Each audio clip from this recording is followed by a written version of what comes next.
नमस्कार दोस्तों, प्रधानमंत्री नरेंद्र मोदी ने बिहार के राजगीर में नालंदा विश्वविद्यालय के नवीन परिसर का उद्घाटन किया। नए कैंपस के उद्घाटन के साथ ही इस प्राचीन विश्वविद्यालय के इतिहास की चर्चा हो रही है। दुनिया के पहले आवासीय नालंदा विश्वविद्यालय का इतिहास भी प्राचीन है। इसका जिक्र कई किताबों में किया गया है। इस विश्वविद्यालय में कई महान लोगों ने पढ़ाई की थी। ऑक्सफोर्ड और कैम्ब्रिज से भी 600 साल पहले स्थापित किया गया था नालंदा विश्वविद्यालय। दोस्तों, ना आलम और दा शब्द से मिलकर बना है नालंदा, जिसका अर्थ है ऐसा उपहार जिसकी कोई सीमा नहीं है। गुप्त काल के दौरान 5वीं सदी में इसका निर्माण किया गया था। इसका इतिहास शिक्षा के प्रति भारतीय दृष्टिकोण और इसकी समृद्धि को दिखाता है। विश्वविद्यालय का महत्व भारत समेत पूरी दुनिया के लिए अनमोल धरोहर है। प्राचीन भारत का नालंदा विश्वविद्यालय एक प्रमुख और ऐतिहासिक शिक्षण केंद्र था। यह दुनिया का पहला आवासीय विद्यालय है जहां पर एक ही परिसर में शिक्षक और छात्र रहते थे। गुप्त सम्राट कुमार गुप्त प्रथम ने नालंदा विश्वविद्यालय की स्थापना 450 ईस्वी के आसपास करवाई थी। हर्षवर्धन और पाल शासकों ने भी बाद में इसे संरक्षण दिया। इस विश्वविद्यालय की भव्यता का अंदाजा इस बात से लगाया जा सकता है कि इसमें 300 कमरे, 7 बड़े कक्ष और अध्ययन के लिए 9 मंजिला विशाल पुस्तकालय था। 90 लाख किताबें इस पुस्तकालय में थी।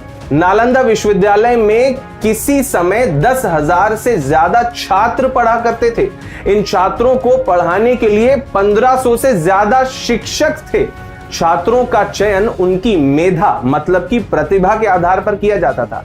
सबसे खास बात यह है कि यहां पर शिक्षा, रहना और खाना सब कुछ निशुल्क था। इसमें भारत ही नहीं बल्कि कोरिया, जापान, चीन, Tibet, Indonesia, Iran, Greece, Malaysia, Mongolia जैसे देशों के छात्र पढ़ने के लिए आते थे।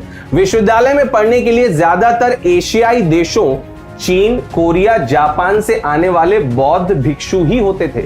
इतिहासकारों के मुताबिक 7वीं सदी में चीनी भिक्षु वेनसांग ने भी यहीं से शिक्षा ग्रहण की थी। वेनसांग ने अपनी किताबों में नालंदा विश्वविद्यालय की भव्यता के बारे में काफी कुछ लिखा है। यह प्राचीन भारत के ज्ञान और बुद्धिमत्ता के प्रसार के योगदान को दर्शाता है। दुनिया में नालंदा विश्वविद्यालय को ज्ञान का भंडार कहा जाता रहा है। इस विश्वविद्यालय में धार्मिक ग्रंथ, literature, theology, logic, medicine, philosophy, astronomy जैसे कई विषयों की पढ़ाई होती थी।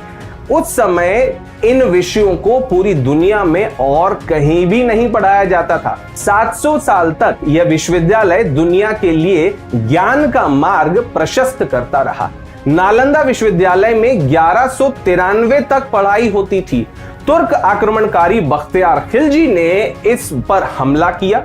उसने पूरे विश्वविद्यालय को तबाह कर दिया। इतिहासकारों के मुताबिक खिलजी ने जिस समय विश्वविद्यालय पर हमला किया उस समय इसकी 9 मंजिला लाइब्रेरी में 90 लाख से ज्यादा किताबें और पांडुलिपियां थीं। लाइब्रेरी में आग लगाने के बाद यह 3 माह तक जलती रही थी। कुछ इतिहासकार बताते हैं कि खिलजी और उसके सैनिकों को लगता था कि इसकी शिक्षाएं इस्लाम के लिए चुनौती हैं। हालांकि कुछ स्कॉलर इस मान्यता को खारिज करते हैं और यह भी कहा जाता है कि एक बार खिलजी बहुत अधिक बीमार था, उसका इलाज कई तरह से किया गया, लेकिन वह अपने इलाज से खुश नहीं था और उसने गुस्से में इस लाइब्रेरी को या इस यूनिवर्सिटी को जलवा दिया। स्कॉलर बताते हैं कि जिस हमले में नालंदा यूनिवर्सिटी तबाह हुई वो इस विश्वविद्यालय पर पहला हमला नहीं था। उससे पहले 5वीं शताब्दी में मेहरकुल के नेतृत्व में हूणों ने इस पर हमला किया था। दूसरी बार फिर 8वीं शताब्दी में बंगाल के गौड़ राजा के आक्रमण से इसे गंभीर नुकसान हुआ था।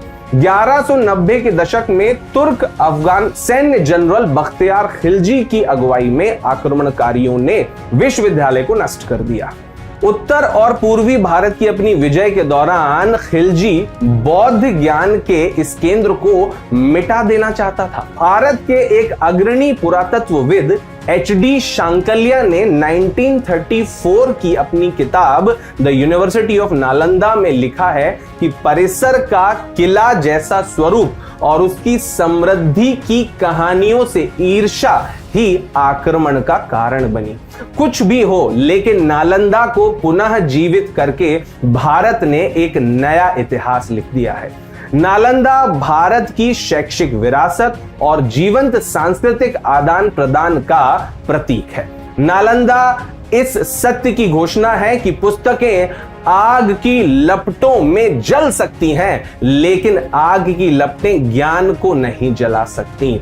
नालंदा एक पहचान है, सम्मान है और गर्व है। दोस्तों, अगर आपको ये वीडियो पसंद आया तो इसे लाइक करें, शेयर करें और अगर ऐसे ही और वीडियोस देखना चाहते हैं तो हमारे चैनल को सब्सक्राइब करें और लेटेस्ट अपडेट के लिए बेल आइकन पर क्लिक करना ना भूलें। Thank you everyone. जय हिंद।